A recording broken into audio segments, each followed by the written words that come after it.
আসসালামু আলাইকুম, সানজানা কিচেনে সবাইকে স্বাগতম। প্রিয় বন্ধুরা, সবাই কেমন আছো? চলে এসেছি প্রতিদিনের মতো আবারও আরেকটি মজাদার রেসিপি নিয়ে।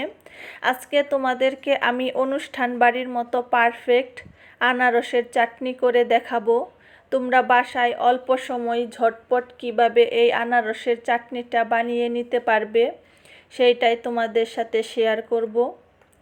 আশা করি রেসিপিটা তোমাদের কাছে খুবই ভালো লাগবে। তো এই মজাদার আনারসের চাটনিটা আমি কিভাবে বানালাম সেইটা তোমাদেরকে চলো দেখিয়ে দেই। এই আনারসের চাটনিটা বানানোর জন্য আমি এইখানে একটা আনারসের অর্ধেকটা কেটে খোসা ছাড়িয়ে এই রকম টুকরো টুকরো করে নিয়েছি।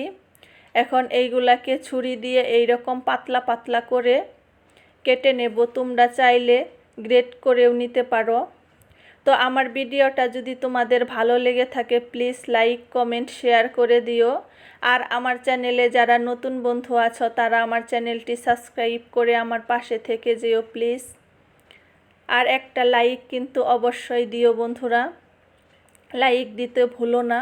আশা করি রেসিপিটা শুরু থেকে শেষ পর্যন্ত দেখতে। আমি সবগুলো আনারস এইরকম করে কেটে নিয়েছি। এখন আমি চুলাইতে কড়াইটা দিয়ে দিয়েছি, এর মধ্যে আনারসগুলো দিয়ে দিচ্ছি, দিয়ে এটাকে একটু লাড়িয়ে নিচ্ছি। নিয়ে আমি এর মধ্যে দিয়ে দেব পরিমাণ মতো লবণ,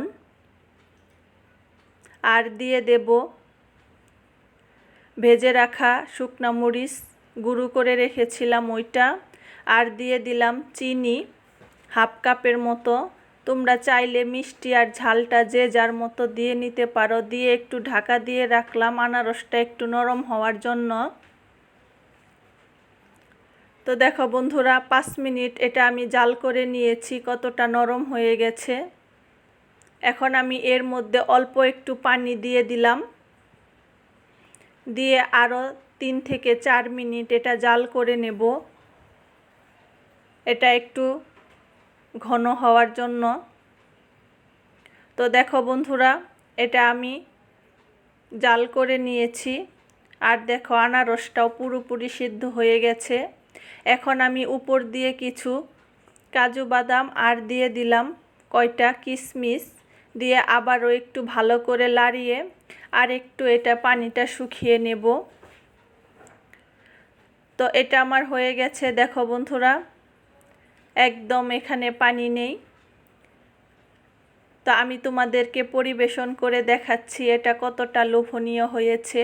তো দেখো বন্ধুরা, এখন আমি এর উপর দিয়ে একটু লেবুর রস দিয়ে দিলাম। তোমরা লেবুর রসটা কিন্তু অবশ্যই দিও, তাহলে খেতে কিন্তু আরও বেশি মজা লাগবে। দেখতে কতটা লোভনীয় হয়েছে দেখো।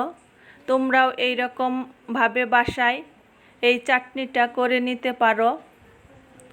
তো আমার রেসিপিটা কেমন হয়েছে কমেন্ট করে জানিও।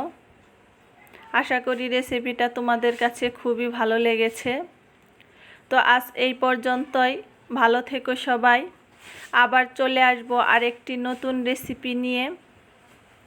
তো আল্লাহ হাফেজ।